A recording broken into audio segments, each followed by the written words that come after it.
Praise the Lord. Hallelujah. Hallelujah. हम सब यहाँ इकट्ठा हुए हैं किसके लिए? अपने परमेश्वर की महिमा करने के लिए, क्योंकि गीत कहता है कि आज का दिन यहोवा ने बनाया है और हम उसमें आनंदित होने पाए। तो हम लोगों को खुदा ने इकट्ठा इसलिए किया कि हम लोग सब मिलकर उसकी महिमा, उसकी स्तुति इस प्रकार से करें कि उसको महिमा मिल सके, क्योंकि वो इसके योग्य है।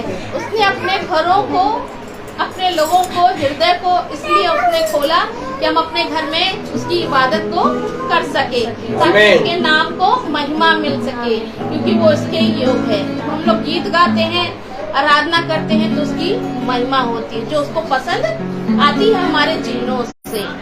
इससे पहले कि हम अपनी आराधना को शुरू करें, मैं निवेदन करूंगी इस घर का कोई एक सदस्य प्रार्थना में अगुवाई करे।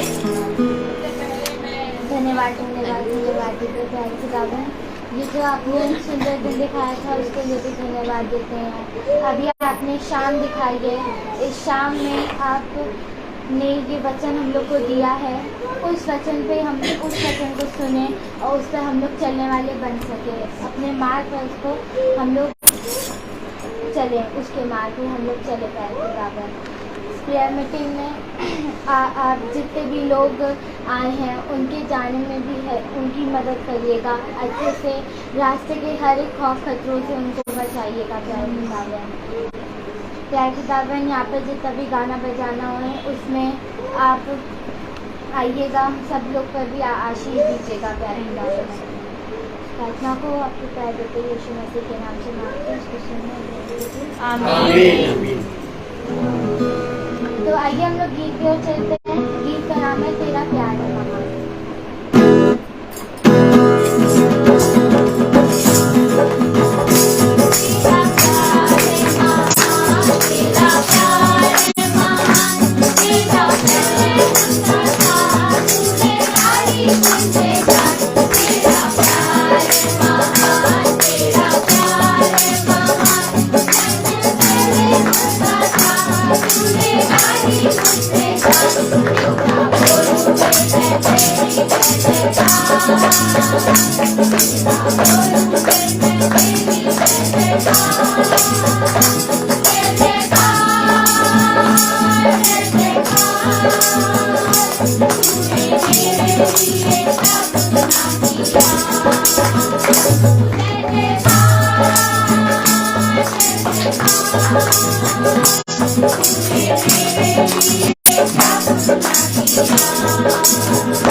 Praise the Lord. तो आइए हम सब एक और गीत पे चलते हैं जो हमारी मौसी बहन लाएंगे। गीत का नाम है यीशु मसीह तेरे जैसा है कोई नहीं।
Praise the Lord.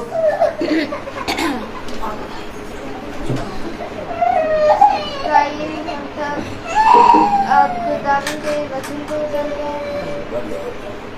Praise the Lord. Praise the Lord. अपनी अपनी गवाही को शेयर करेंगे जो भी खुदा ने आपके जीवन में किया है वो गवाही यहाँ पे दें। खुदा के यहाँ पे जो भी जीवन में काम करा है खुदा बाप ने वो सब अपनी अपनी गवाहियों को दे सकते हैं।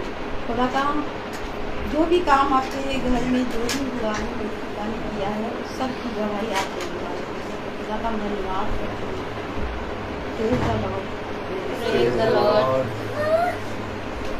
सभी को praise the Lord. Praise the Lord. Praise the Lord. सच में पता नहीं क्यों हमारे होठ गवाहियों के लिए नहीं खुलते हैं, लेकिन सच तो ये है कि जब हम सुबह आँख खोलते हैं और रात में जब हम आँख बंद करते हैं तो खुदा हर एक क्षण हमारे जीवन में चमत्कार करता है, अपनी आशीषों को देता है।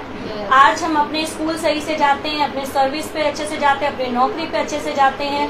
बहुत से लोग हैं जो जाते तो हैं लेकिन वापस अपने घर लौट के नहीं आ पाते हैं। लेकिन हमारा पिता इतना महान है कि जब हम निकलते हैं तो अपने स्वर्गदूतों को हमारे पास छोड़ देता है और कहता है इसे अपने पंखों की ओर में सुरक्षित ले जाना और सुरक्षित पहुंचाना। लेकिन हम इतनी निकम्मी औलादे हैं कि हमारे होंठ अपने पिता की इस गवाही को देने के लिए नहीं खुल पाते हैं। लेकिन सच में पहले मैं भी ऐसी थी, मेरे होंठ नहीं खुलते थे, लेकिन जब से खुदा की महिमा को जाना है अब हर एक पल, हर एक क्षण, हर एक सांस में सिर्फ उसका धन्यवाद ही निकलता है। तो मैं गवाही दूंगी अपनी, और मैं निवेदन भी करती हूँ कि सच में आप लोग भी अपनी गवाहियाँ दिया करिए, अपने होठों को बंद मत रखिए, क्योंकि जब आप अपने होठों को खोलेंगे ना तो खुदा वाकई में आपको अपनी महिमा और बताएगा कि मेरे बेटा बेटी मैं तुझसे क्या चाहता हूँ। इसलिए गवाही दिल खोल के दिया करिए। मैं आपको धन्यवाद देती हूँ, खुदा को धन्यवाद देती हूँ कि मुझे इस योग समझा कि मैं इस मीटिंग में आने वाली हो सकी और अपने आज के मरने को, अपनी आत्मिक खुराक को लेने वाले हम हो सके, क्योंकि हम इस योग नहीं हैं। हम बहुत गिरे, तुच्छ और निकम्मे हैं। हम तो इस योग भी नहीं कि हम अपने पिता को पिता कहें, लेकिन तब भी वो अपनी रहम, अपनी दृष्टि हम पर बना के रखता है। और मेरी गवाही है, ये मैं कल देने वाली थी, कल की गवाही है, लेकिन मैं भूल गई, मेरे दिमाग से उतर गया और मैंने दूसरी गवाही दी। कल जब हम सुबह स्कूल जा रहे थे तो एकदम से अचानक से बंगला पुल से थोड़ा आगे आते ही एक कार वाला, उसमें आर्मी लिखा हुआ था और वो हमें ओवरटेक कर रहा था हमारी ऑटो को। तो हमें लगा शायद वो सीधे चला जाएगा इसीलिए ओवरटेक कर रहा है, लेकिन अचानक से उसने गाड़ी मोड़ दी और हमारी ऑटो बिल्कुल यहाँ पे आके एकदम से रुकी और शॉन आगे बैठा हुआ था।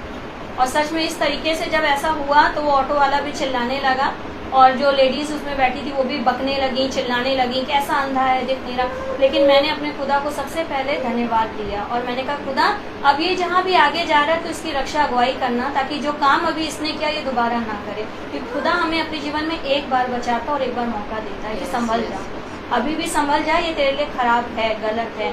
लेकिन सच में और हम लोग सही सलामत अपने घर को पहुँचे, इसके लिए मैं प्रभु का धन्यवाद देती हूँ। और दूसरी गवाही है मेरी कि कल मेरी बेटी, अभी वो नहीं आ रही है मीटिंग में, लेकिन मैं जानती हूँ कि आत्मिक रूप से यहाँ पे है, क्योंकि वही है जिसने मुझसे बोला कि मम्मी क्या हम लोग डेली की मीटिंग में नहीं चल सकते हैं, क्या हम लोग हर जगह नहीं जा सकते हैं। और अभी उसके एग्जाम चल रहे हैं और वो रिट्रीट में गई है, इसलिए वो यहाँ पे नहीं है। लेकिन कल जब मैं यहाँ से घर गई तो मेरे से उसने सबसे पहले कहा कि मम्मी मेरे मन में ना बहुत घबराहट हो रही है, मुझे बहुत भारीपन लग रहा है। तो मैंने कहा क्या हो गया, तबीयत खराब हो रही?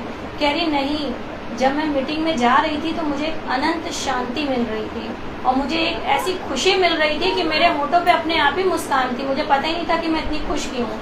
लेकिन जब से मैं नहीं जा पा रही हूँ मुझे बहुत उलझन हो रही है, मुझे बहुत भारीपन लग रहा है। तो सच में खुदा ऐसे ही अपने बच्चों को चुनता है, वो जानता है कि इसे किस चीज़ की ज़रूरत है, उसे किस चीज़ की भूख है।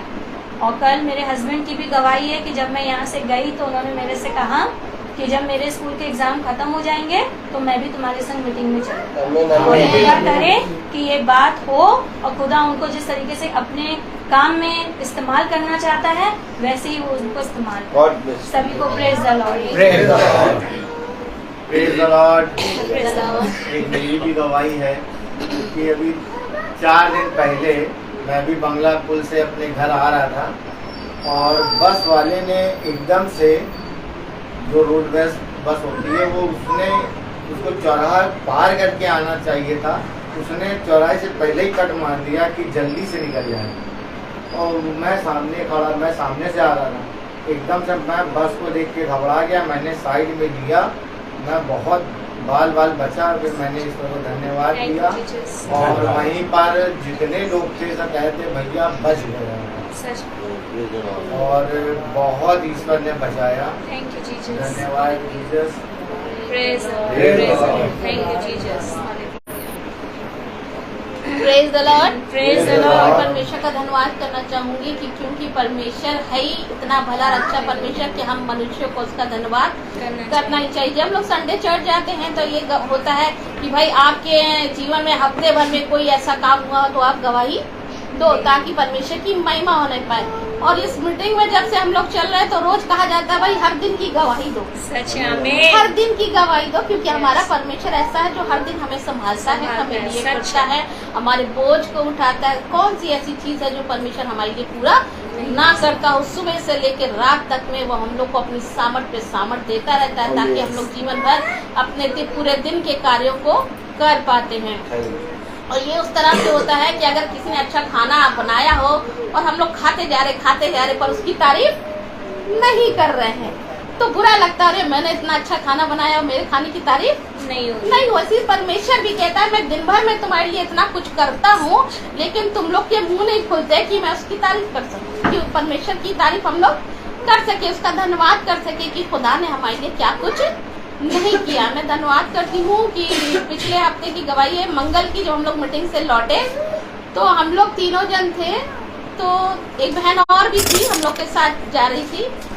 तो उस दिन भी ऐसे ही हुआ कि जो हम लोग को ऑटो मिला वैसे ही मिला, जो थोड़ा पीछे चला रहा था और बहुत ही ज्यादा उसने गाड़ी को तेज चलाया और कहा गया भाई गाड़ी थोड़ा धीमे चलाओ, क्योंकि सब बैठे हैं, कुछ भी हो सकता है, अगर गाड़ी अच्छे से नहीं चलाओगे तो कुछ भी हो सकता है। तो ठीक, उसने तो वो झगड़ने लगा, बोले हम लोग को वहीं पे, कहता अब उतर जाओ तुम लोग, अब मैं तुम लोग को नहीं लेके जाऊंगी, क्योंकि तुम लोग ने बहस नहीं करी, बस तुमको समझाया कि भाई गाड़ी अच्छे से चलाओ, ताकि जो पीछे बैठे उनकी जान भी तुम्हारे हाथ में है। अगर तुम गाड़ी अच्छे से नहीं चलाओगे कुछ भी हो जाएगा और तुम्हें भी हो जाएगा। पर खैर हम लोग वहां तक पहुंच गए। फिर जब हम लोग पैसा देने लगे तो उस बीच में जो हम लोग साथ एक बहन थी, उसका थैला उसी में छूट गया, और उस थैले में काफी उसका सामान था, सब्जी भी थी, फल भी थे, सारी चीजें थे जो आई थी प्रमीला का, सारा सामान छूट गया। और हम लोग बड़ा ढूंढते रहे, नहीं मिला। हमने कहा बहन परेशान ना हो, जो चीज नहीं थी वो चली गई, अब इसका अफसोस नहीं करो।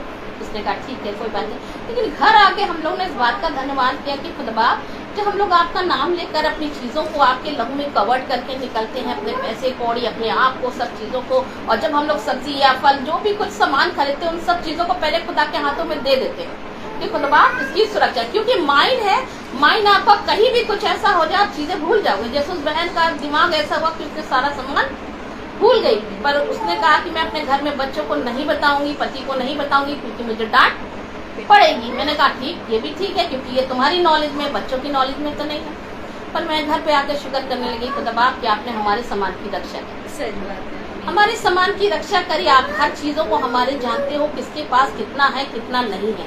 हमारा ऐसा परमेश्वर है जो हमारे मनों को, हमारी चीजों को बहुत अच्छे तरीके से जानता है। और हम लोग का सामान बचा, हम लोग घर आने पाए। और हम लोग इस बात के लिए धन्यवाद करते कि जब भी हम लोग कभी कहीं निकलते हैं तो खुदा के नाम से निकलते हैं, अपनी चीजों को खुदा के हाथों में देकर निकलते हैं। और जब सुबह निकलते हैं, दिन में निकलते हैं, तो शाम अपने घर वापस सलामती से आते हैं। और खुदा का धन्यवाद करते कि उसने हम लोग को ये मौका दिया कि हम लोग रोज मीटिंग में चल रहे हैं और रोज हम लोग के जीवन में गवाहियां हैं। और ऐसा नहीं है कि कोई दुष्ट से युद्ध नहीं करता होगा। हम मसीहों के जीवन में हर दिन युद्ध है, हर दिन लड़ाई है, कभी किसी प्रकार की, कभी किसी प्रकार की। और हम लोग जब इस मीटिंग में आते हैं तो युद्ध करके आते हैं, यूं ही नहीं आने देता, हम लोग युद्ध करके आते हैं। अगर हम लोग उसके युद्ध में नहीं है, आत्मिक युद्ध में नहीं है, तो हम उसके प्लान में भी नहीं है।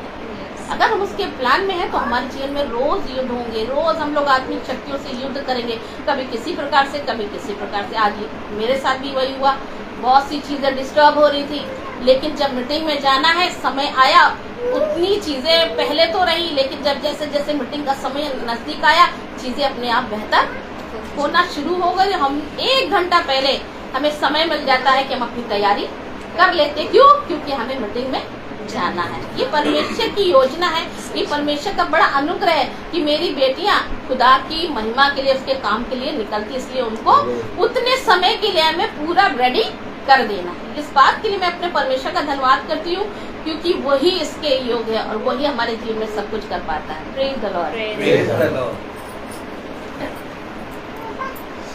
मेरी भी गवाही है कि मेरे को तो खुदा बाप ने ऐसा पल पल में बताया कि जिसका हम बखान भी करें तो भी कम है, जितना भी पढ़ाई करें फिर भी उतनी कम है। एक बार की बात है, ये काफ़ी दिनों की बात है, तो बेटू ने बोला कि दादी आप यहाँ खड़ी रहो, मैं गाड़ी स्टार्ट करके आगे बढ़ रहा हूँ। मैंने कहा ठीक है।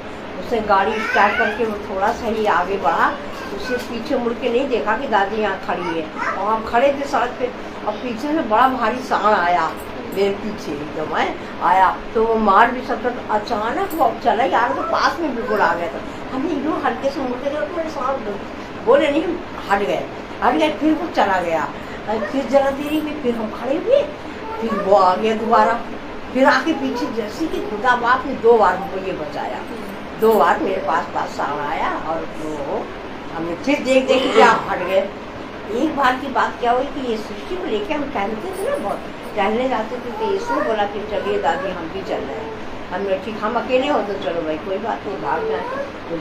तो इसको लेके और हम टहल रहे थे तो 2 सांड वहाँ पीछे तक हम जाते थे, बहुत लंबा रन लगाते थे। इसको लेके गए तो हम ज़्यादा लंबा रन नहीं लगा, अरे पीछे से टर्न करके यूँ आ जाएंगे। देखा तो 2 सांड लड़ने लगे, दौड़ने लगे। हम दोनों के पीछे 2 सांड लड़ रहे और दौड़ रहे। हमने इसको कहा हमने दौड़ जितनी ताकत हो, और हम दौड़ रहे और हम बहुत तेज हो गए रफ्तार में। ये पीछे लेके इसका हाथ हमने नहीं छोड़ा। हमने कहा चली आओ नहीं तो तुम्हें घसीटती निकालेंगे, अब देखो ना पीछे मुझे। जरा से देखो वो दौड़ रहे, लेकिन हम लोग आराम से आ गए। खुदा बाप ने हम दोनों को बचाया, अच्छे से आ गए। बहुत धन्यवाद। लेकिन मैंने गवाही नहीं दी, ये बात तो सच है कि हम लोगों को पल में एक मिनट 1 सेकंड बहुत लंबा होता है। घंटा तो बहुत बड़ी बात है, लेकिन 1 मिनट 1 सेकंड पल भर में बचाने वाला कौन है? यीशु मसीह। वो खुदा को याद करा, वो दोनों पलट के चले गए, मेरे मुंह से निकल गया। मैंने कहा ये देखा दादी दौड़ा नहीं जा रहा। मैंने कहा तुमको घसीटते ले आएंगे, और मैंने खुदा बाप बचाओ, आज हम ही दोनों हैं। हम दोनों को ये 2 साल दौड़ा रहे हैं। हम लोग चले गए, लौट गए जैसे प्रभु ने उनको हटा दिया। हाँ, तो वो बात मैं तो याद रखती हूँ। 2 बार हम लोगों के साथ, हमारे साथ अकेले हादसा हुआ, 1 बार इसके हम दोनों। तो मैंने कहा खुदा बाप ने हम लोगों को इतना बचाने वाला है प्रभु की, क्योंकि हम क्या बखान दें आपको, क्या हम उसकी बड़ाई करें प्रभु की। हर पल हर क्षण हमारा तो देखिए सब्जी बनानी ज़रा देरी में बनू के हम पता भी नहीं चला, हमारा चलते फिरते मेरा सब्जी बन गई और प्रभु के वचन में हम आ गए। हम प्रभु को बहुत बहुत धन्यवाद देते हैं।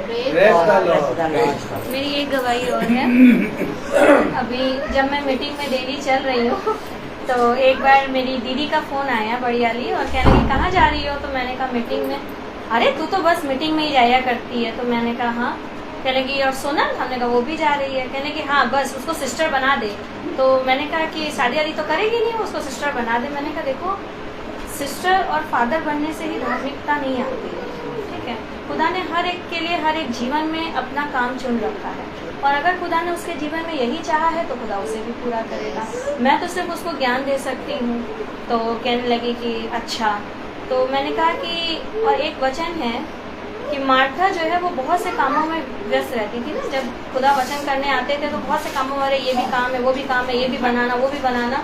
और वो हर समय कहती थी, प्रभु से आके कहती थी कि प्रभु देख मार्था मरियम मेरा कोई भी मतलब हेल्प नहीं कराती है, मेरी मदद नहीं कराती है ना। लेकिन खुदा ने उसका जवाब दिया, हे मार्था तू बहुत सी बातों की चिंताएं करती है। मरियम ने जो भाग अपना चुन लिया है उससे अब कोई छीन नहीं सकता। तो सच में मैंने जब इसको ये वचन बोला तो वो एकदम चुप हो गई।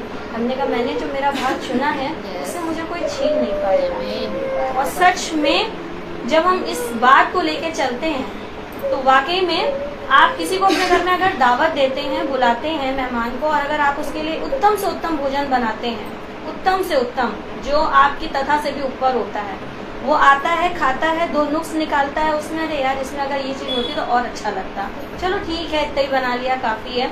वो आनंद ना आपको आता है ना वो खाने वाले को आता है। लेकिन जो हम ये मीटिंग में चल रहे हैं ना, अगर कोई हमें 1 गिलास पानी भी देता है ना तो उसमें इतना आनंद है कि वो उत्तम से उत्तम खाने जो हैं उनके आगे वो सब कुछ खाने प्यार। और वो प्यार है कि जब आपके घर में कोई आपका बहुत सगा भी आ जाएगा ना और आप उसको उतना प्यार नहीं दे पाएंगे, एक बार आपके मन में आएगा अरे कहाँ चले आए, इससे अच्छा हम घूमने चले गए होते, ये आके बैठ गए यहाँ पे। लेकिन जब हम खुदा के वचन में मीटिंग में जा रहे हैं ना, एक एक दिल हमारा ऐसे स्वागत करता है। जब उनसे हम पहली बार मिलते हैं, हम उनसे कभी नहीं मिले, लेकिन वो ऐसा स्वागत करते हैं कि हमारा दिल एकदम खुशी से भर जाता है। और ये होती है यीशु मसीह की महिमा, क्योंकि वो कहता है तू जहाँ जहाँ मेरे नाम से जाएगा मैं अपने बलवान सामर्थी दाहिने हाथ से तेरे तुझे थाम के तेरी रक्षा करूंगा। और वो हमारा पिता है, वो हमें इतना मान सम्मान और इतना प्रेम दिलाता है। Yes, praise the Lord.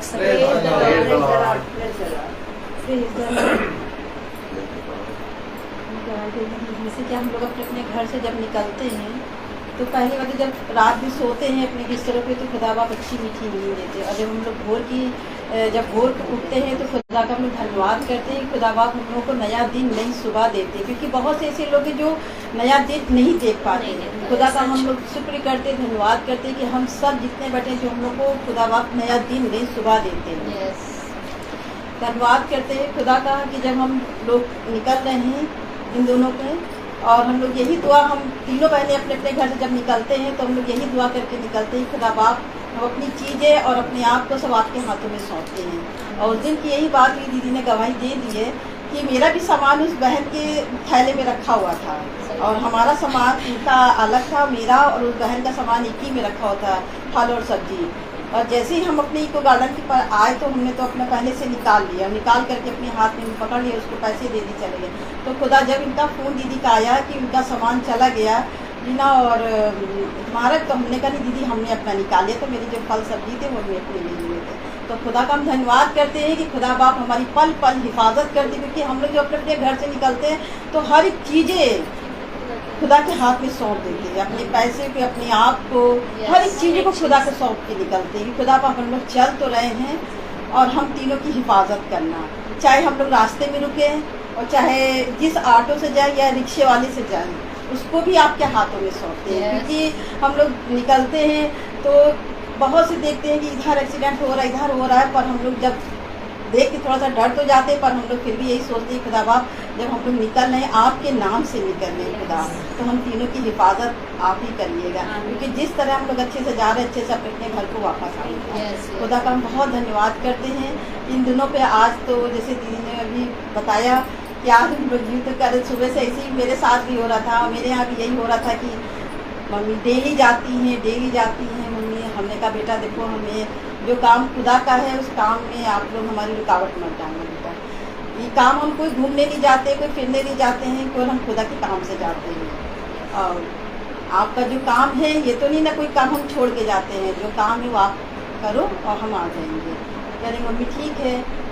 हम खुदा का हमने धन्यवाद करा, धन्यवाद करके हम अपने बेटी के साथ आए। तो सच में जब हम लोग का टाइम होता है कि जहाँ 3 बजता है, 3 बजने के बाद हम यही सोचते हैं कि अब हमारा टाइम हो रहा जाने का, और हम लोग अपना दुआ प्रार्थना करके और अपने आप को और बच्चों को खुदा के हाथ में सौंप करके निकलती। खुदा बाप हम तो जा रहे हैं, मेरे पीछे मेरे बच्चों की भी देखभाल करिएगा। और जब आने लगे तो सच में बहुत रुकावटें हो रही थी कि आज के लिए कि आज नहीं जाना है, पर हम खुदा का धन्यवाद करते हैं कि खुदा बाप हमें यहाँ पर ले करके आए सही सलामत। हम उसलिए खुदा का धन्यवाद करते हैं, शुक्रिया करते हैं, धन्यवाद करते हैं।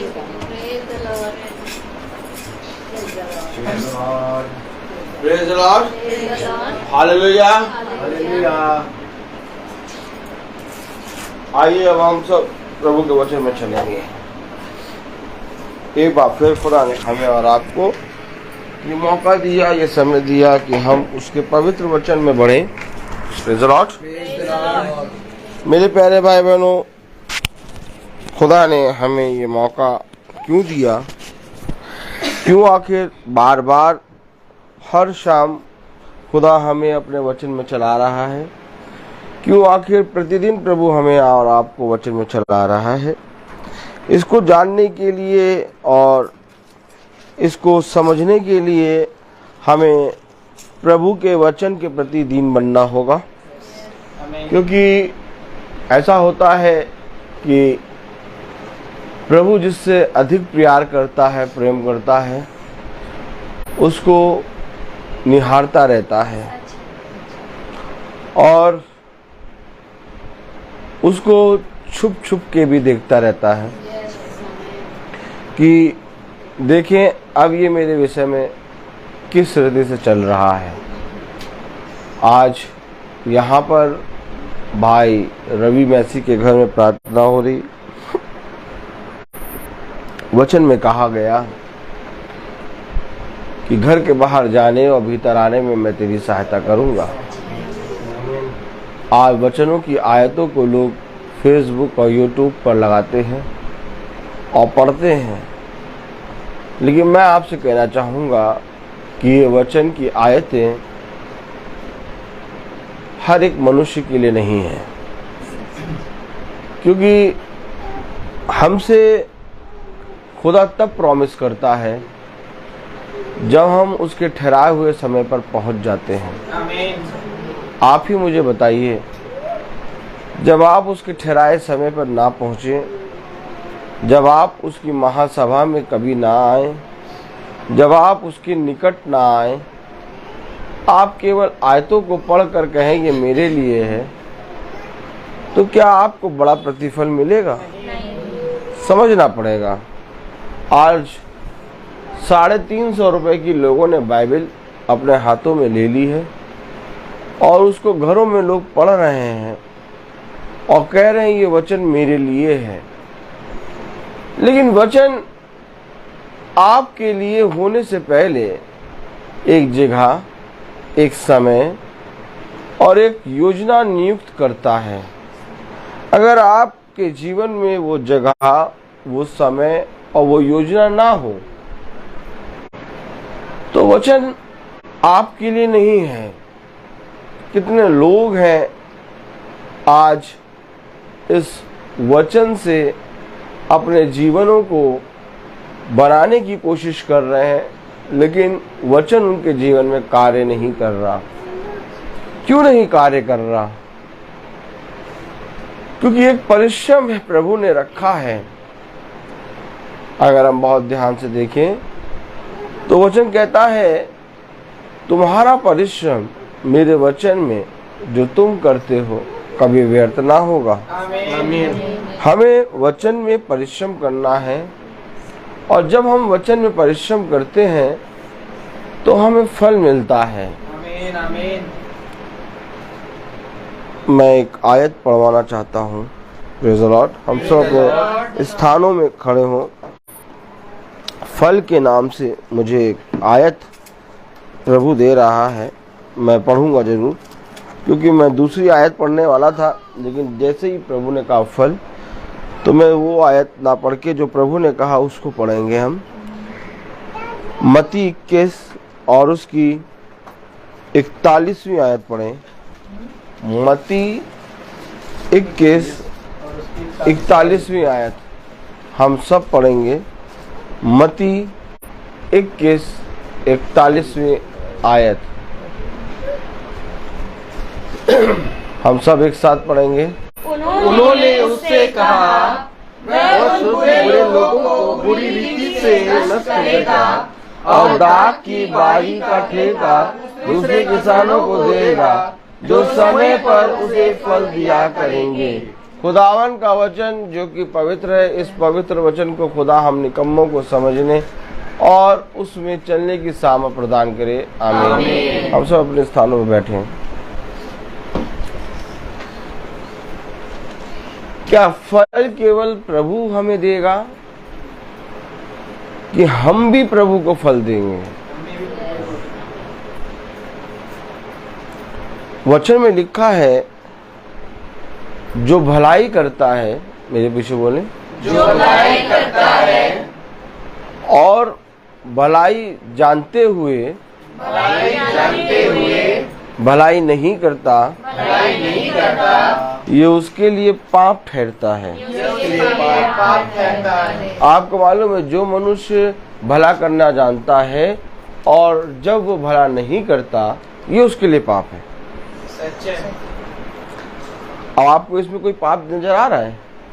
अगर कोई भला करता है, समझे, और वो भला करता है और वो लोगों के लिए भला नहीं कर रहा,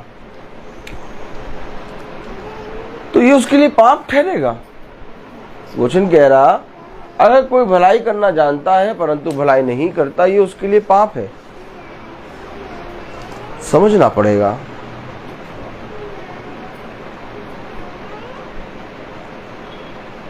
इकतालीसवीं आयत में क्या कह रहा? उन्होंने उससे कहा, वह उन बुरे लोगों को बुरी रीति से नष्ट करेगा। कौन बुरे लोगों को नष्ट करेगा? जो भलाई करना जानते हैं लेकिन भलाई करते नहीं। सच है।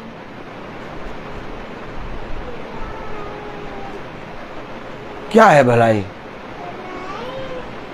तुम जानते हो कि प्रभु के वचन में इकट्ठा होना, तुम जानते हो प्रभु के वचन में महासभा में इकट्ठा होना, तुम जानते हो महासभा में बैठकर महासभा को सुनना, ये एक भलाई करना है अपने और अपने घराने के प्रति। वह परिश्रम जो तुम इस संसार में करते हो वह तो नष्ट हो जाएंगे, परंतु ये परिश्रम जो तुम मेरे वचन में करते हो ये सर्वदा बना रहेगा। क्यों लिखा है वचन में? अब्राहम से खुदा कहता है मेरी उपस्थिति में चल। क्यों वचन में लिखा है कान लगा मेरे पास आ और मेरी सुन, तब तू जीवित रहेगा। क्यों वचन में लिखा है पवित्र बनो क्योंकि मैं पवित्र हूँ। क्यों आके वचन में लिखा है कि वचन के निकट आओ तो खुदा भी तुम्हारे निकट आएगा। क्यों वचन में लिखा है जब तक दाखलता से डाली जुड़ी रहेगी तब तक फलवंत होगी। ये वचन हम और आप कहाँ ले जाएंगे? जिस तरह मुझे शरीर के भोजन की जरूरत पड़ती है वैसे ही मेरे लिए जब मैं वचन को जान जाता हूँ तो मेरे लिए ये अवश्य है कि मेरे लिए आत्मिक भोज भी तैयार करा है प्रभु ने। और अगर मेरे लिए प्रभु ने आत्मिक भोज तैयार किया है तो उस भोज को खाने के लिए मुझे उस समय में वहां होना है। अब आप मुझे बताइए, वो दुष्ट ऐसा नहीं कि उन्होंने किसी की हत्या करी, ऐसा नहीं कि उन्होंने कहीं डाका डाला। पढ़े जरा कलाम क्या लिखा है। उन्होंने उससे कहा, वह उन्हें लोगों को बुरी रीति से नष्ट करेगा और दाख की बारी का ठेका दूसरे किसानों को देगा जो समय पर उसे फल दिया करेंगे। जो समय पर फल दे। अगर तुम्हें कुछ प्रभु से चाहिए तो तुम्हें कुछ देना भी होगा। प्रभु ने बिना आपसे लिए आपको कुछ नहीं दिया। अगर हम बहुत ध्यान से देखें तो जितने लोग प्रभु के वचन को जानकर प्रभु की ओर फिरे उन्होंने अपने आप को प्रभु के हाथों में सौंप दिया। हम प्रभु को कुछ नहीं दे सकते हैं लेकिन हमारे पास प्रभु ने मन दिया है, हमारे पास प्रभु ने हमारा आत्मा दिया है। और जब हम अपनी आत्मा अपने मन प्रभु की ओर फेरते हैं तब प्रभु उस मन को तैयार करता है अपने वचन से। आज लोगों ने फल की चाह तो करी परंतु वचन को सुनना ना चाहा। तुम ही बताओ वचन की आयतों से मुझे क्या लाभ होगा? तुम बताओ क्या मैं वचन को पढ़कर उनकी आयतों को पढ़कर उनकी आयतों को जानकर मैं किसी के विश्वास को बदल सकता हूँ? नहीं। मैं विश्वास को तब बदल सकता हूँ जब मैं प्रभु के ठहराए हुए समय और उसकी महासभा में चलूं। आज हमें एक परिश्रम करना ही होगा। आइए पढ़ें मत्ती उसका 22वां अध्याय और उसकी 8वीं आयत पढ़ें। मत्ती 22:8। तब उसने अपने दासों से कहा विवाह का भोज तो तैयार है निमंत्रित लोग योग्य नहीं ठहरे। भोज तैयार हो गया है, विवाह समारोह चल रहा है परंतु निमंत्रित लोग योग्य नहीं ठहरे। क्यों? क्योंकि जिनको मैंने अपने भोज के लिए निमंत्रण दिया, जिनको मैंने अपने विवाह के संबंध में बताया, जिनको मैंने अपने लहू और अपने मांस को खाने को दिया, उन्होंने उसका इनकार कर दिया, योग्य नहीं ठहरे। विवाह का भोज कहाँ होता है? आज अगर हम बहुत ध्यान से देखें तो मेरे प्यारे भाई बहनों, लोग प्रभु भोज को एक भोज समझकर ग्रहण करते हैं। कहते हैं ये प्रभु की मांस है और ये प्रभु का लहू है।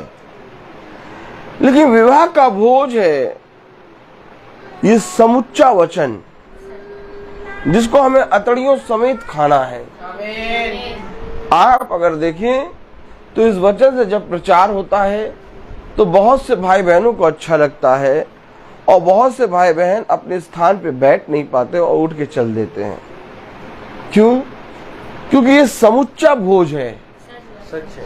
क्योंकि ये वो विवाह का भोज है जो हमारे और आपके लिए प्रभु ने अपने प्राण को देकर तैयार किया है। अगर मुझे आप बताइए, अगर प्रभु क्रूस पर अपने आप को बलिदान ना करता तो हमारे लिए कौन सा विवाह ठहरता और कौन सा प्रभु भोज होता? प्रभु भोज और विवाह हमारे लिए ये वचन है। अब अगर इस वचन में हम उसके ठहराए हुए समय पर नहीं पहुंचते तो ये हमारे लिए अयोग्यता हो जाती है।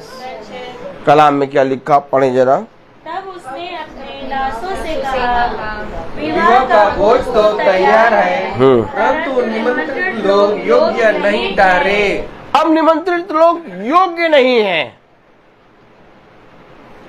क्यों नहीं योग्य हैं? तो योग्य कौन है?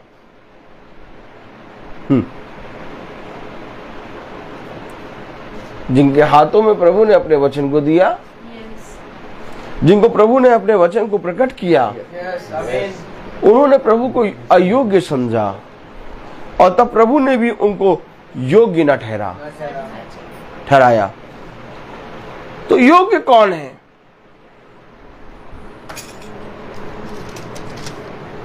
मत्ती उसका 21वां अध्याय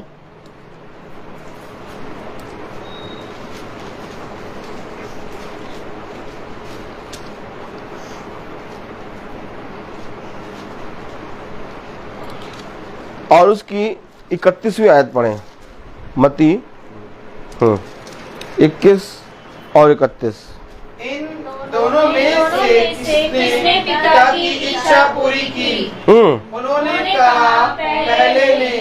यीशु ने उनसे कहा, मैं तुमसे सच कहता हूँ कि महसूल लेने वाले और वेश्याएं तुमसे पहले खुदा के राज में प्रवेश करते हैं। वे जो ना बाइबल पढ़ रहे हैं ना सुन रहे हैं वे स्वर्ग के राज्य में प्रवेश कर जाएंगे, परंतु तुम जिनके हाथों में मैंने बाइबल दी, तुम जिनके हाथों में, जिनके मनों में मैंने अपने वचन का भय दिया, तुम उस स्वर्ग के राज्य में नहीं पहुंचोगे। सच है। क्यों?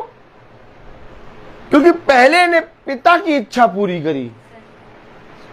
और ये पहला कौन है? जिसने जाने से इनकार किया। यस। जिसने जाने से इनकार किया कि मैं नहीं जाऊंगा, लेकिन मार्ग में चलते चलते वो पछताया और उसने अपने मन में सोचा मुझे अपने पिता के जगह पर जाना जरूरी है। आमीन। आज आप कहां पर हैं?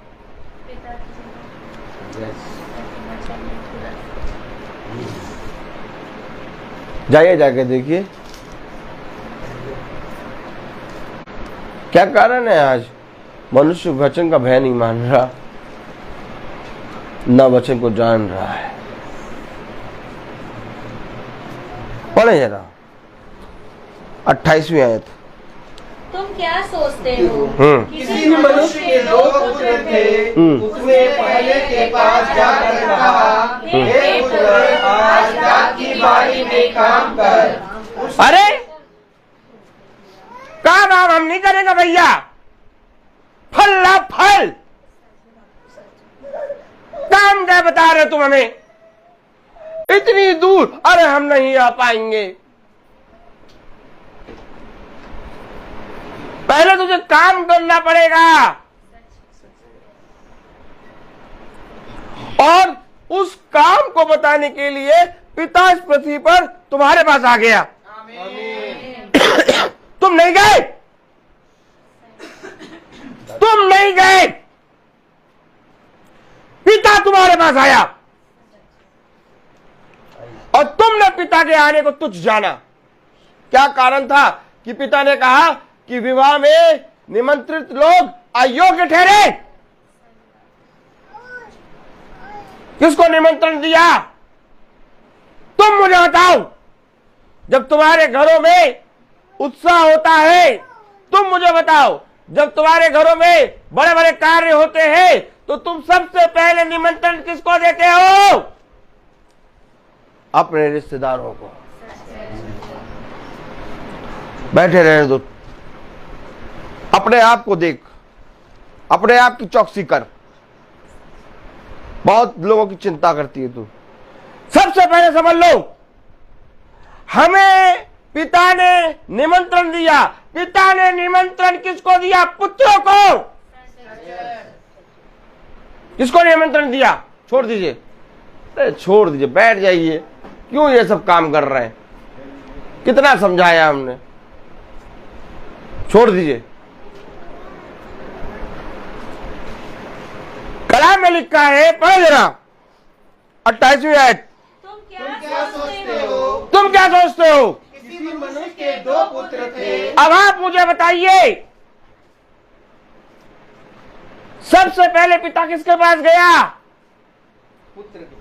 अधिकार लेके आया मेरे और आपके लिए। लेकिन पुत्रों ने क्या करा? अरे ये तो हमारा पिता है, इसके पास तो जब चाहे मांगा चले जाएंगे, दे देगा, हमारा पिता ही तो है। ओहो, अरे ये तो हमारा पिता है, ये जरूरी थोड़ी ना कि याजक साहब ही प्रार्थना करे तभी प्रार्थना पूरी होगी। ईसाइयों के मुंह से सुना होगा। ये जरूरी थोड़ी ना है कि याजक साहब प्रार्थना करे तभी प्रार्थना पूरी होगी। हम भी तो प्रार्थना कर सकते हैं। हेलो, अभी समझे नहीं है वचन को। वचन को समझने के लिए आपको मरना पड़ेगा, और अगर आप मरेंगे नहीं, आप कभी वचन को नहीं समझ पाएंगे। पढ़े जरा क्या लिखा है, काहे, आखिर क्यों अयोग्य ठहरे वो? इस पे हमें विचार करना पड़ेगा कि प्रभु ने जिनको निमंत्रण दिया, ओ माय गॉड, प्रभु ने जिनको निमंत्रण दिया वो अयोग्य ठहरे। आज जो अपने आप को ईसाई ठहराता है, कहता मैं ईसाई हूं, खुदा ने कहा तू स्वर्ग के राज्य में प्रवेश नहीं कर पाएगा। क्यों?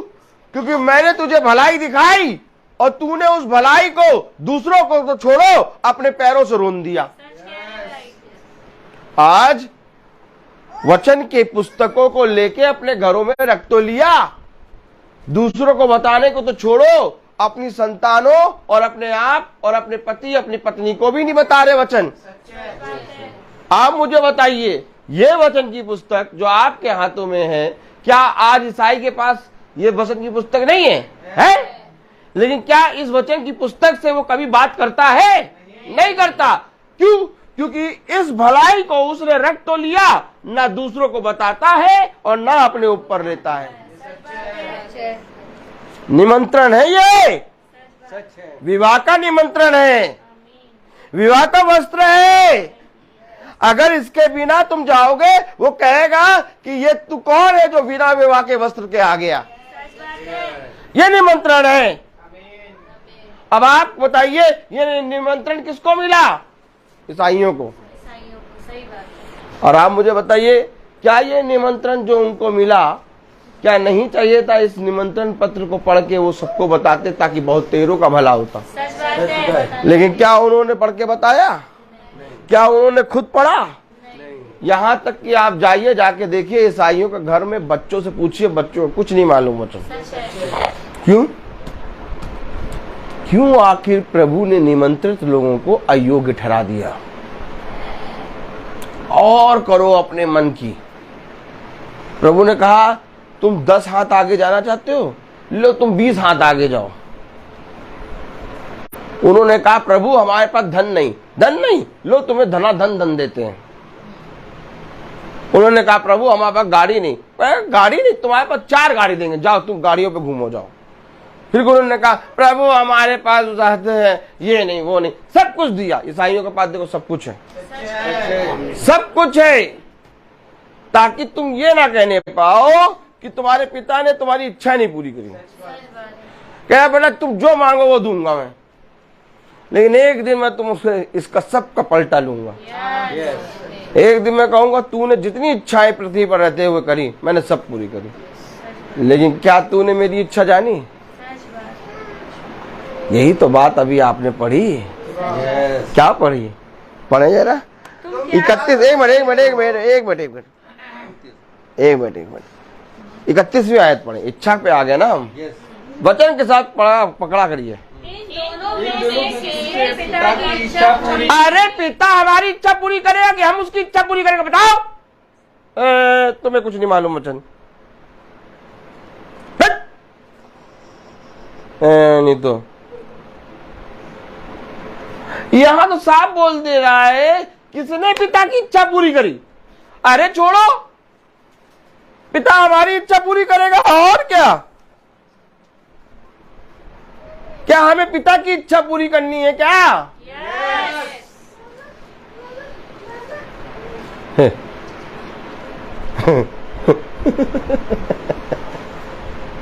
क्या चाहते हैं आप इस पृथ्वी पर? कैसा जीवन बिताना चाहते हैं आप? भाप के समान जीवन बीत जाएगा। अगर 120 साल आयु प्रभु ने बांधी है और अगर 119 साल भी आयु दे दी आपकी, एक दिन आप 119वीं आयत साल के होने के बाद आप कहेंगे पता नहीं भैया कैसे बीत गया। सच है। तो आप करना क्या चाहते हैं?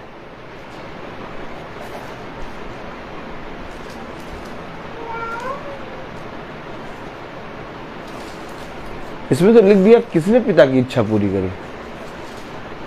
कभी जानने की कोशिश करी पिता की इच्छा? नहीं। कभी पूछा कि पिता तेरी इच्छा क्या है मेरे जीवन में?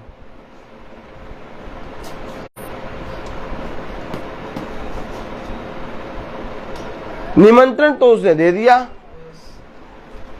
अब पढ़े जरा 28वीं आयत। तुम क्या सोचते हो? तुम क्या सोचते हो? किसी मनुष्य के 2 पुत्र थे। उसने पहले के पास जाकर कहा। उसने पहले के पास, हम नहीं गए, हम नहीं गए, वो आया। कहीं ये तुम कहने ना पाओ कि प्रभु मैं तुम्हारे पास पहुंच गया था। अब्राहम से लेकर जितने भी खुदा के भविष्यवक्ता हुए कोई नहीं गया उसके पास। आज सुन लो, तुम जिस सेंट पीटर की प्रार्थना करते हो जिस सेंट पीटर से, वो भी नहीं गया था उसके पास।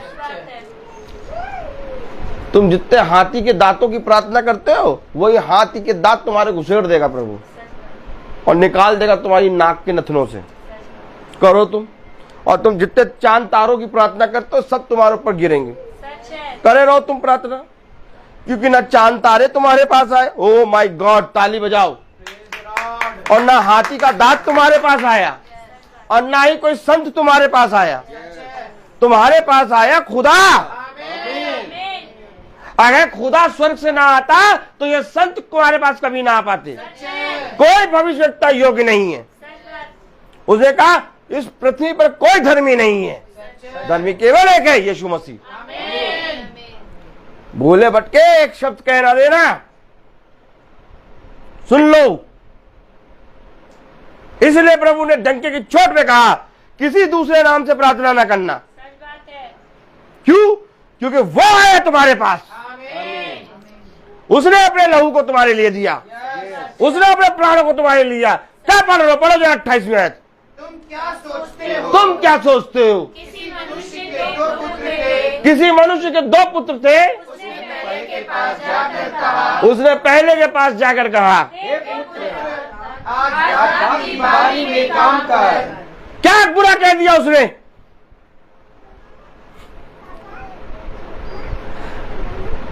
पुत्र, हाँ पिता, दाग की बारी में काम कर। ओ माय गॉड,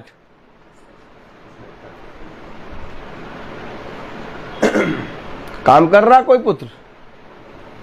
निठल्ले हो गए, निठल्ले, मत्था चकमक पत्थर की तरह हो गया, मोटे मोटे हाथी जैसे कान हो गए, कानों में चिल्लाओ वचन तब भी नहीं सुनता कोई जना।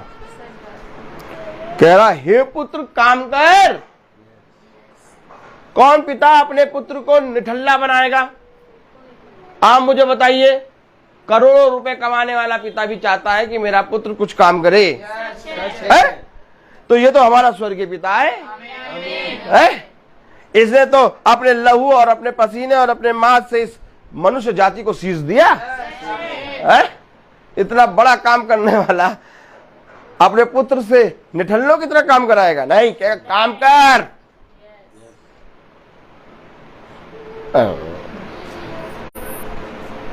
हमारा तो खुदा यीशु मसीह। और क्या, आज जो कोई ये प्रार्थना सुन रहा है और जो कोई इस प्रार्थना को पढ़ रहा है, उसके साथ सब कुछ ही दिनों देर में अच्छा होने वाला। लिखे आमीन, आमीन लिख रहे हैं। ये मेरे को बहुत बहुत बहुत गंदी आत्मा। अगर आप चाहते हैं कि आपके जीवन में 24 घंटे में कुछ अच्छी खबर आए और आप चाहते हैं कि आपके घर से अशांति दूर हो जाए, तो लिखे आमीन। तो कोई उस अन्य जाति नहीं, ईसाई लिख रहा आमीन। अब खुदा कह रहा काम कर, खुदा कह रहा काम कर, है? और ये निठल्ले बिना काम करे आमीन लिखते रहे। और यही शैतान का काम है, यही शैतान का काम है। तुम आमीन लिखो, तुम्हें अपने जबड़े से फाड़ेगा, क्योंकि तुम आमीन का मतलब नहीं जानते। भैया किस बात का आमीन है? किस बात की 24 घंटे में अच्छी खबर मिलेगी? अरे तुम लिख रहे हो 24 घंटे में अच्छी खबर मिलेगी। हमें 24 घंटे में हर पल अच्छी खबर खुदा दे रहा है, गुड न्यूज। अब बोलो आमीन। देखो शैतान ने कहा 24 घंटे में तुम्हें अच्छी खबर मिलेगी, तो लिख रहे हैं आमीन, है ना। अब आप मुझे बताइए, ये सुसमाचार को क्या कहते हैं? Good news. और ये तुम्हें 24 घंटे में एक बार मिलता कि हमेशा मिलता रहता है? देखो पकड़ा गई, चोरी चोरी पकड़ी गई। गुड न्यूज, सुसमाचार 24 घंटे में एक बार नहीं, उसे कहा हर समय इसमें बन रहा हो। देखो खुदा कह रहा हर पल तुम्हें अगर गुड न्यूज मिलेगी, तब नहीं लिख रहे आमीन, क्योंकि जानते नहीं। वो कहते 24 घंटे में हमें एक बार केवल अच्छी खबर दो। और पिता इनको 24 घंटे में हर पल अच्छी खबर देना चाहता है। नहीं नहीं नहीं, 24 घंटे में हर पल अच्छी खबर नहीं सुने, हमें 24 घंटे में एक बार अच्छी खबर सुननी है। ओहो, मैं आपको क्या बता रहा हूं,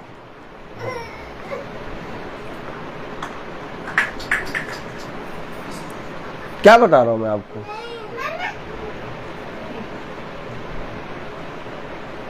कहां जाके काम करेंगे आप?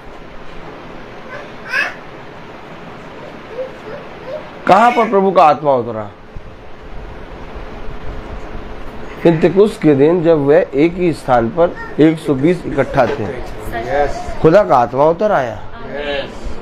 वो इकट्ठा थे, यानी कि इकट्ठा होने के लिए उन्होंने परिश्रम किया। आज तुम भी हर दिन इकट्ठा होना ना छोड़ो। आमीन। ये है काम, आमीन आमीन, जो दाग की बारी में हो रहा है। और अगर आज जो मनुष्य काम कर रहा है वो निठल्ला नहीं होगा। जाओ जाकर देखो, वचन के ज्ञाता और वचन को बहुत तायत से जानने वाले निठल्ले साबित हो गए। आपको मालूम है वो क्या कह रहा है? पढ़े जरा, एक आयत पढ़े।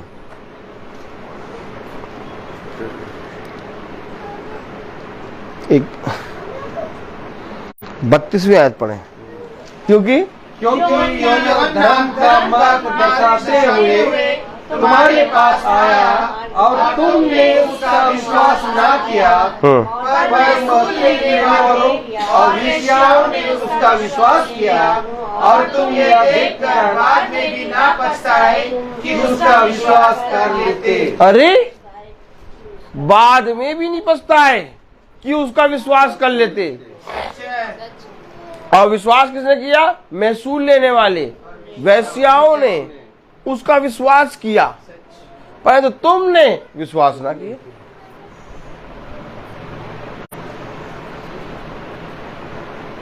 जाओ जाकर देखो, आज जो अपने आप को खुदा का पुत्र कहते हैं, जो अपने आप को खुदा की पुत्रियां कहते हैं, वह वचन क्या बोलेंगे? आज जाति जाति के लोग वचन बोल रहे हैं। क्यों? क्योंकि उन्होंने विश्वास कर लिया। आज ईसाई अपने घर में बुला के प्रार्थना नहीं करा रहा। क्यों नहीं करा रहा? आज ईसाई अपने घर में प्रार्थना महासभा क्यों नहीं करा रहा? अरे वो तो हमारा पिता है, हमें ऐसे ही दे देता, तुम लोगों की प्रार्थना कराने से क्या फायदा? लेकिन आज वह जाति जो प्रभु को नहीं जानती, वह जातियां प्रार्थना करा रही हैं और लौ लगा के सुन रही हैं। करना क्या है? क्या करना है? काम वाम करना है कि नहीं करना है? नहीं भैया, काम क्या करें? वो हमारा पिता है, हमें ऐसे ही फल दे देगा। और हमारे याजक साहब तो बहुत अच्छे हैं भैया, वो तो हाथ रखते हैं और हम गिर जाते हैं। ओ, किसी का भरोसा यीशु मसीह पे है तो किसी का भरोसा याजक साहब पे। और कहो तुम काम क्या, तुम नहीं काम करो? तो थक जाते हैं, सुबह से जाते हैं, शाम को आते, फिर इतना थक जाते हैं कि बस जैसे ही लेटते तो नींद आ जाती है। वो हमारा पिता सब जानता है, हमें बिना काम करे देगा वो।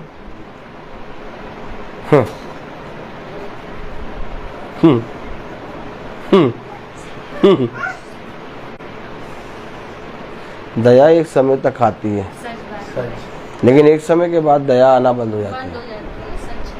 इससे पहले कि दया बंद हो और इससे पहले कि प्रभु का अनुग्रह तुम्हारे ऊपर से उठे, तुम काम करो।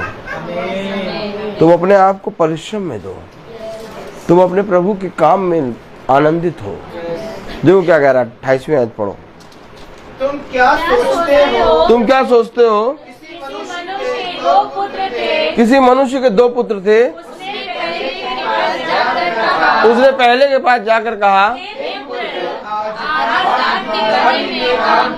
आज दाग की बारी में काम कर। उसने उत्तर दिया, मैं नहीं जाऊंगा। और क्या, मैं कहाँ मीटिंग में पहुंच पाऊंगा भैया, इतनी दूर मीटिंग है। भैया मीटिंग में तो हम नहीं जा पाएंगे, लेकिन हमारे लिए प्रार्थना कर दीजिए। यहीं से कान में लगा दे रहे फोन। मैं नहीं जाऊंगा।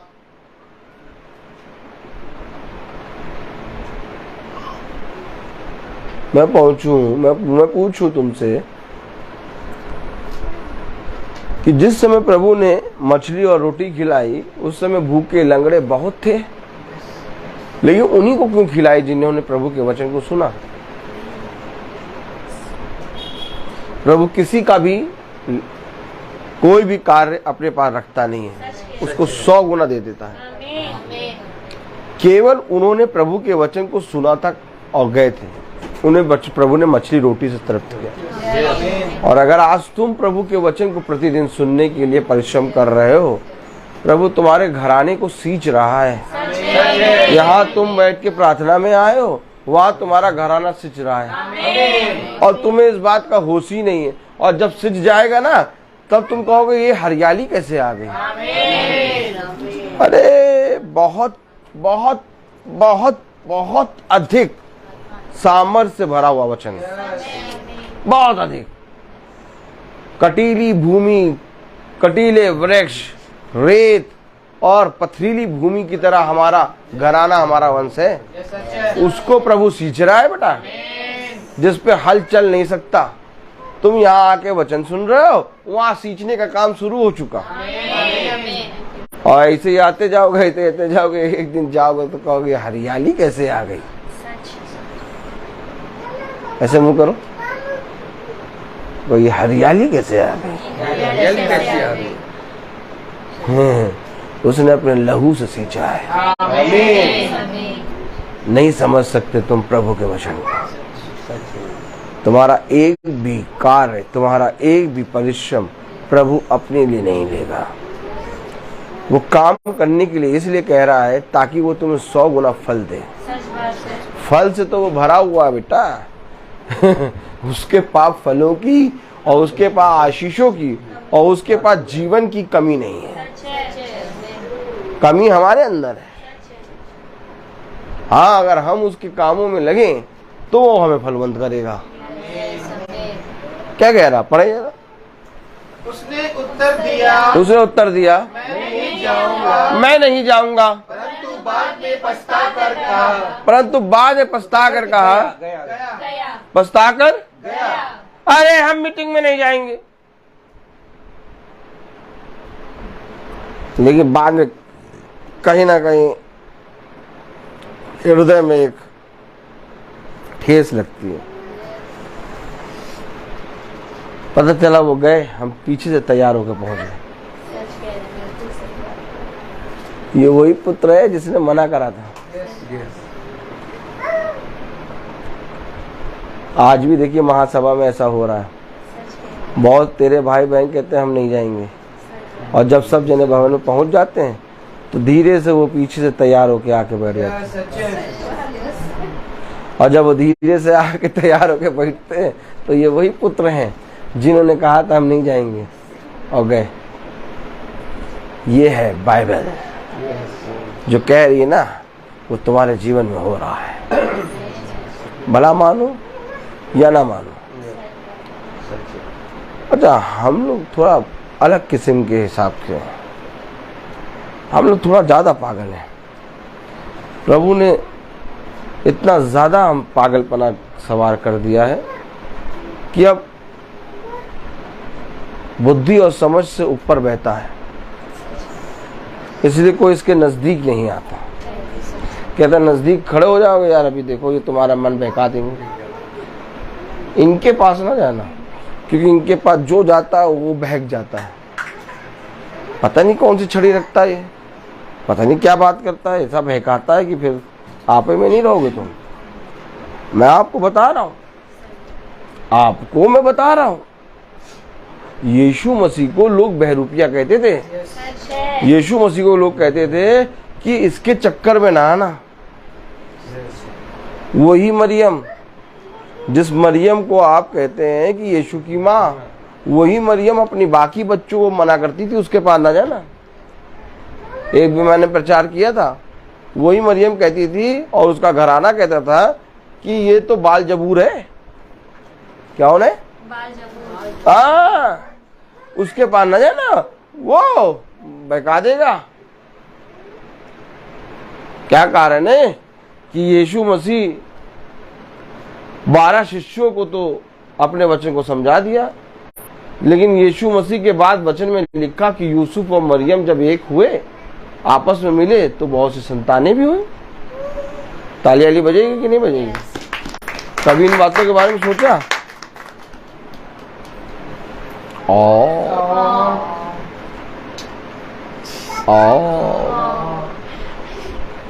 यीशु मसीह तो हो गया उत्पन्न पवित्र आत्मा के द्वारा, लेकिन बाइबल बताती है कि बाद में यूसुफ और मरियम मिले और बहुत सी संतानें हुई। तब वचन में लिखा है कि एक जगह वो प्रचार कर रहा था, तब उसकी माँ आती है मरियम और उसके भाई आते, कहते हैं कि तुझे बुला रहे हैं। बुलाने आते थे। कहा क्या कर रहा है, चलो इसको बुला के लाओ। इनमें से कोई साथ में क्यों नहीं हुआ? ताली बजाओ। ये तुम कहाँ ले आते हो वचन? वचन तो यही है। इनमें से कोई 7 में क्यों नहीं आया भैया? है, इनमें से भी तो आना चाहिए था। कितनी बार पढ़ा है कि यीशु मसीह जब प्रचार कर रहा है तो उसको भाई और उसके माँ बुलाने आए, और फरीदी और यहूदी शास्त्री कह रहे क्या इसकी बहनें हमारे बीच में नहीं है, भी आई गई हैं? ओ क्यों? कोई जना यीशु मसीह के अगर भाई बहन है तो ये 12 शिष्यों के अलावा 13, 14, 15 क्यों नहीं हुए?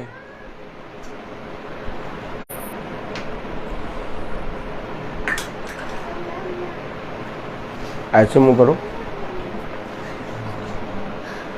निमंत्रित लोग अयोग्य ठहरे हैं। कहाँ ले जाओ ये वचन? निमंत्रित लोग अयोग्य ठहरे। निमंत्रण मिला होगा, क्या नहीं दिया होगा प्रभु ने? सबसे पहले स्वर्ग का निमंत्रण क्या प्रभु ने मरियम और यूसुफ के बच्चों को नहीं दिया था? भाग यहाँ से, बाल जबूर, पता नहीं कौन सी बातें करता रहता है।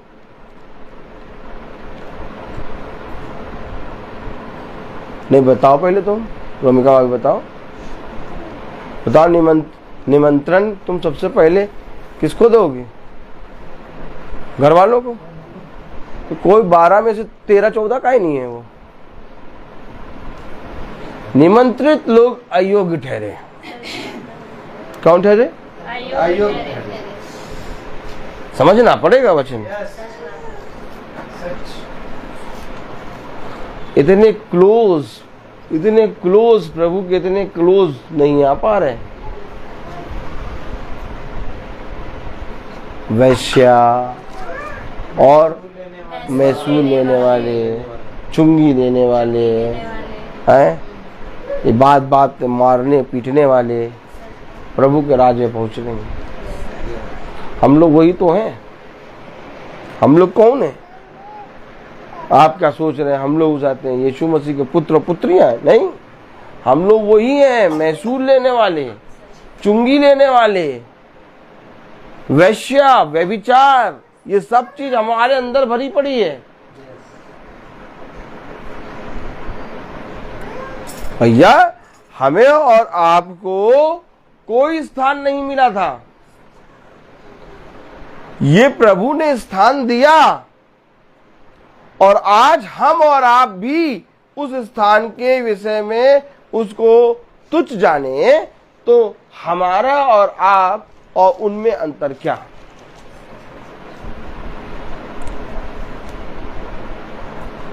भैया जब मैं प्रभु के वचन में जाता हूं तो जब मैं घर जाता हूं तो मुझे खुशखबरी मिलती है। भैया जब से मैं प्रभु के वचन में जा रहा हूं तब से भैया मेरे घर में शांति है। अब मैं कहूं ये शांति और ये खुशखबरी और ये अच्छी और अच्छाई ये सब देखना छोड़ दूं। अब ये देख के ना जाओ कि मेरे घर में अच्छा हो रहा है इसलिए क्योंकि मैं वचन में जा रहा हूं। अब ये नहीं, मैं प्रभु के वचन में बना रहूंगा। मुझे काम करना है, मुझे प्रभु की सेवा करनी है।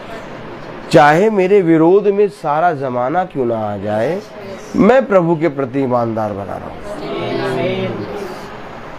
अब प्रभु जिस तरह से आपने प्रभु को जाना और प्रभु ने आपको बहुत तायत की आशीषों से भरा, आमीन है? आमीन। मैं कुछ कह रहा हूं, आमीन है? आमीन। जब आपने प्रभु को जाना तो आपको प्रभु ने बहुत तेरी आशीषों से भरा, आमीन। जब आपने प्रभु को जाना तो प्रभु ने आपके जीवन से बहुत तेरे पापों को धो डाला, आमीन। और फिर प्रभु को जानने के बाद आप अपने जीवन में एक बहुत बड़ा बदलाव देख रहे हैं, आमीन। और जिस बदलाव को देखकर आप किसी मनुष्य से नहीं पूछने जा रहे क्या मेरे अंदर ये बदलाव हुआ, क्योंकि आप स्वयं उन बदलाव को देखकर आपकी जबान बंद हो गई, आमीन है? अब जिस तरह से जब हम प्रभु के निकट आए तो हमारे अंदर बदलाव हुआ, हमें बहुत सामर्थ्य मिली, हमारे अंदर से एक झूठापना, एक अघोरी बाबा का चाल चलन हटा, तो अब हम पवित्र हुए, तो जिस रीति से जब हम प्रभु के निकट गए तो हमें ये सब मिला, तो वैसे ही जब हम प्रभु के निकट जाते हैं तो प्रभु भी एक लालसा करता है कि अब ये बहुत सी बातों में बढ़े। अब ये केवल अपने घर की शांति और अपने बच्चों को और अपने पति को, अपनी पत्नी को देखकर मेरे पास ना आए, बल्कि ये मुझे देखकर मेरे पास आए। एक समय था जब हम अपने तुच्छ चाल चलन को लेकर और अपने जीवन की सब गंदगी को लेकर प्रभु के पास आए थे, और उन्हीं को देख देख कर हम प्रभु के निकट आते गए और प्रभु ने हमको शुद्ध करा। लेकिन आज क्या पिता नहीं चाहेगा कि तुम बिना किसी वस्तु को देखे मेरे पास आओ। जैसा कल हमने पढ़ा कि मेरे लिए सारी वस्तुएं आवश्यक तो हैं, पर लाभ की नहीं है, क्योंकि लाभ मेरे लिए प्रभु का वचन है। अब मैं किसी को देखकर, या तो किसी के नाम से, या तो अपने बीवी अपने बच्चों के नाम से, या तो अपनी तरक्की के नाम से, या तो अपनी शांति के नाम से मैं प्रभु के पास नहीं आ रहा, बल्कि मुझे प्रभु की जरूरत है, इसलिए मैं उसकी डेवड़ी पे आ रहा हूँ। धीरे धीरे इन बातों को प्रभु आपके जीवन में प्रकट करेगा। सच है। एकदम से नहीं आएंगी ये बातें। एक समय होता है जब मनुष्य किसी लालच से प्रभु के पास आता है, फिर धीरे से प्रभु जब उसे अपना सामर्थ्य दिखाता है, तो प्रभु के प्रेम में वो मनुष्य फिर प्रभु के पास आता है, और तब तुम वह बनते हो जिनके विषय में प्रभु ने थोमा से कहा, तू तो मुझे देखकर विश्वास करता है, परंतु धन्य वह है जो मुझे बिना देखे विश्वास करता है। अर्थात देख कर विश्वास करना यानी कि किसी लालच में विश्वास करना, और बिना देखे विश्वास करना यानी विश्वास के द्वारा धर्मी ठहरना। अर्थात अब्राहम ने बिना देखी हुई वस्तु पर विश्वास किया, जो कि उसकी दृष्टि में कभी भी संभव नहीं था, क्योंकि प्रभु ने कहा था तो उसने विश्वास किया, क्योंकि उसने सारा से कहा, देख जिसने मुझसे ये वाचा बांधी है वो बड़ा है। सच है। बात तो सही है कि इस अवस्था में न मैं और न तू संतान उत्पन्न कर सकते हैं, लेकिन जो हम देख रहे हैं वो सच्चाई नहीं है, जो हम नहीं देख पा रहे वो सच्चाई है। इसलिए अब्राहम के बारे में लिखा गया कि अब्राहम अपने कामों के द्वारा नहीं बल्कि विश्वास के द्वारा धर्मी ठहरा, क्योंकि उसने बिना देखी हुई वस्तु पर विश्वास किया। और आज मेरे और आपका प्रभु के निकट आना यही होना चाहिए। नहीं प्रभु, बहुत लालच कर लिए प्रभु, हमेशा मांगता रहा हूं, हमेशा प्रभु तेरे विरोध में कुड़कुड़ाया है, हमेशा तेरे विरोध में बातें कही। बहुत कुछ प्रभु मैंने अपने जीवन में तुझसे पा लिया, और मैंने देखा कि तूने सब कुछ दिया, लेकिन अब ये ज़बान थक गई है, अब ये शरीर, अब ये ज़बान कुछ मांगना नहीं चाहता,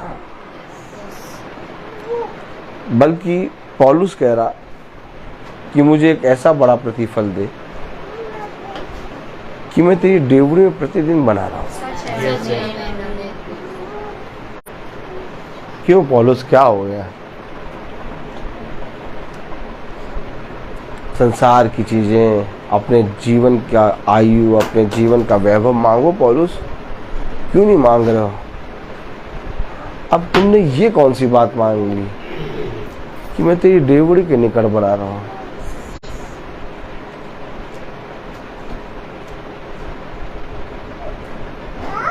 सब कुछ प्राप्त कर लिया, हर चीज मैंने प्राप्त कर ली। क्या पिता, मैं हमेशा मांगता ही रहूंगा? नहीं पिता,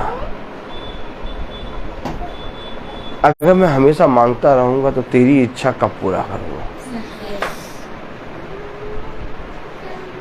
अब मुझे तो अपनी इच्छा बता। अब ये शरीर, ये जीवन, इस जीवन की आयु, सब कुछ तेरा। अब चाहे दुख चाहे सुख, मैं तुझे धन्यवाद दूंगा। अब मेरी जबान से एक भी समय तेरे विरोध में कुड़कुड़ाने वाली नहीं बनेगी। मैंने मनुष्य पर भरोसा रखा, लेकिन हर एक मनुष्य ने मेरा भरोसा तोड़ा। मैंने संसार और संसार की वस्तुओं का लोभ किया, लेकिन संसार की सारी वस्तुएं भी मुझे आनंदित करने के लिए व्यर्थ ठहरी। लेकिन जब मैं तेरे निकट गया तो तूने मुझे अपनी बाहों में ले लिया। अब नहीं प्रभु, अब मैं तेरी बाहों से उतरना नहीं चाहता। अब मैं केवल एक बात चाहता हूं कि तेरी बाहों में और तेरी डेवड़ी में और तेरे निकट बना रहूं।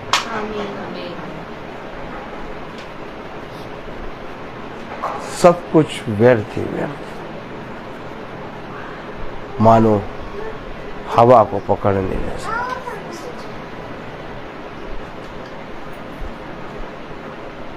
ये प्रतिदिन की महासभा, ये प्रभु के वचन में ईमानदारी से चलना, कुछ पाने की चाह से नहीं बल्कि प्रभु के प्रेम में खींचे आना, इससे उत्तम जीवन कहीं नहीं। स्वर्ग तो तूने प्रभु हमें जमीन पे दे दिया, अब हम तुझसे क्या मांगे। तू अपने बच्चों के लिए स्वर्ग को जमीन पे ले आया। प्रभु, अब मैं तुझसे क्या कहूं। मेरे कहने के शब्द छोटे और मेरा मुंह अशुद्ध बातों से भरा हुआ, नहीं कह पाऊंगा और ना ही कुछ कर पाऊंगा, क्योंकि प्रभु तूने उन सारी बातों को मुझको इस पृथ्वी पर जीवितों की दुनिया में जीवित रहते हुए दिखा दी। तूने लाभ और हानि दोनों को दिखा दी। क्या करूं प्रभु, कहाँ जाऊं, किस मनुष्य को बुरा कहूं प्रभु। बनाया तूने, किसी चीज को, किसी भी वस्तु को अशुद्ध नहीं कह सकता। बस तुझसे यही प्रार्थना करता हूं कि तेरी पवित्रता में और तेरी सिफा और तेरे अनुग्रह में बना रहा हूं। बहुत थक गया हूं प्रभु, बहुत अधिक थक गया, चूर चूर हो गया हूं इस दुनिया में चलते चलते, और इस दुनिया के हर एक दुष्ट से लड़ते लड़ते बहुत थक गया। अब प्रभु अपनी बाहों में, अपने बलवंत दाहिने हाथ में मुझे शांति दी। अब मुझसे एक पल भी चला नहीं जाता। अब मुझे डर लगता है प्रभु, कहीं ऐसा ना हो कि मैं चलते चलते तेरे विरोध में पाप कर बैठा। आपको मालूम है दाऊद कहता है, प्रभु कहीं ऐसा ना हो कि मैं तेरी डेवड़ी से अलग हो जाऊं।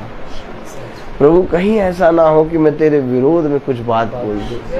अब वो जीवन को जी रहे डर डर के कि कहीं तेरे विरोध में मैं एक पाप ना कर दूं। माय गॉड, कहाँ पहुंचा दिया प्रभु तूने दाऊद को। किस लम्हे में, किस विश्वास में, किस डेवड़ी पर, किस सामर्थ में, किस नाम में तू दाऊद, अब्राहम और अपने अभिषिक्तों को ले आके खड़ा कर दिया। एक दिन मेरे और आपके जीवन से भी यही बातें निकलेंगी। सब कुछ जाता रहेगा, देखिएगा किसी मनुष्य के बारे में भी आप बुरा नहीं कह पाएंगे। आप कोशिश करेंगे, लाओ मैं उसको 4 बार सुना दूं, लेकिन नहीं सुना पाएंगे, क्योंकि आप उसकी आत्मा के बारे में बंधे होंगे। वो तुम्हें बदल देगा, नई सृष्टि बना देगा। मैं बोलता बहुत हूँ, हर चीज का एक समय होता है। तो आइए हम प्रार्थना में चलेंगे, और मेरा निवेदन है भाई डैनियल से कि वो प्रार्थना में अगुवाई करें। धन्यवाद भाई।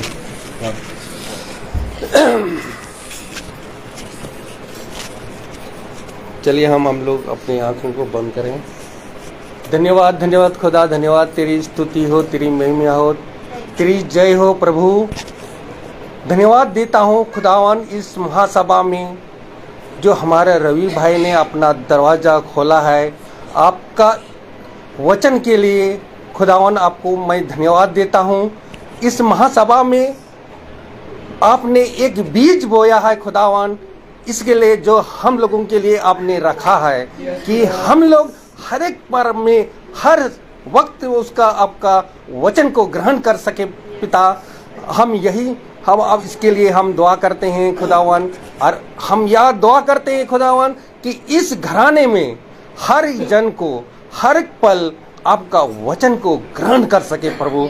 यही आपका दाहिने हाथ इस घर में समर्थ, आपका दाहिने हाथ आपका बल समर्थ इस हल में बना रहे प्रभु।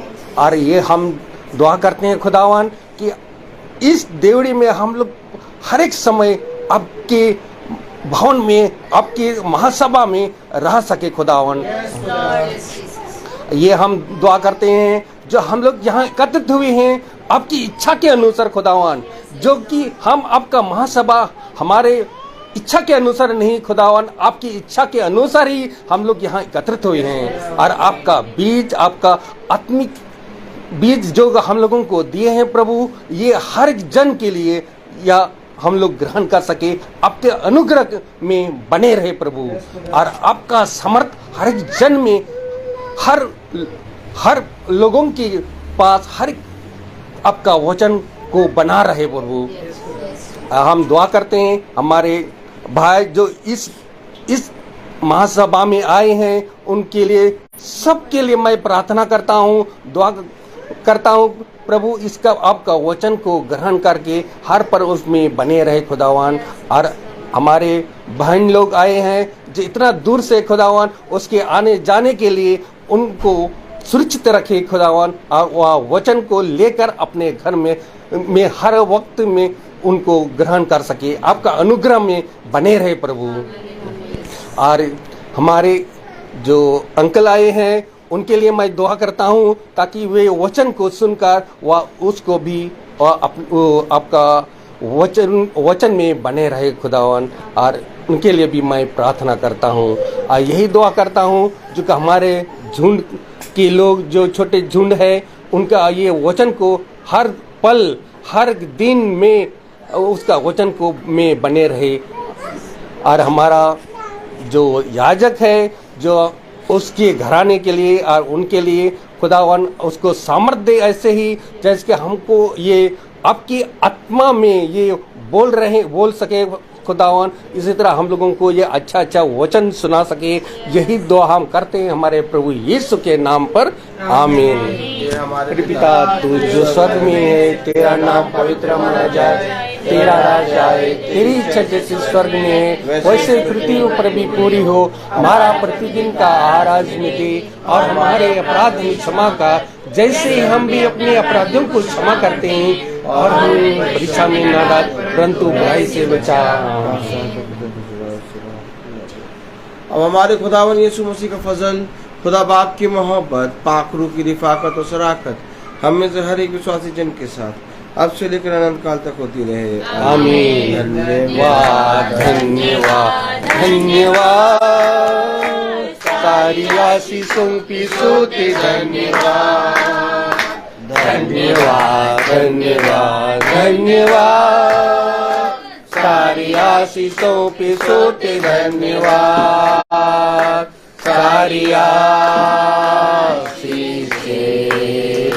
आती ऊपर से। हालेलुया, धन्यवाद धन्यवाद धन्यवाद, सारी आशीषों की सोते धन्यवाद। सभी भाई बहनों को प्रेज द लॉर्ड सूचित किया जाता है कि कल की प्रार्थना शाम को 5 बजे भाई दीपक मैथ्यू के यहाँ होगी। Praise the Lord, praise the Lord, praise the Lord.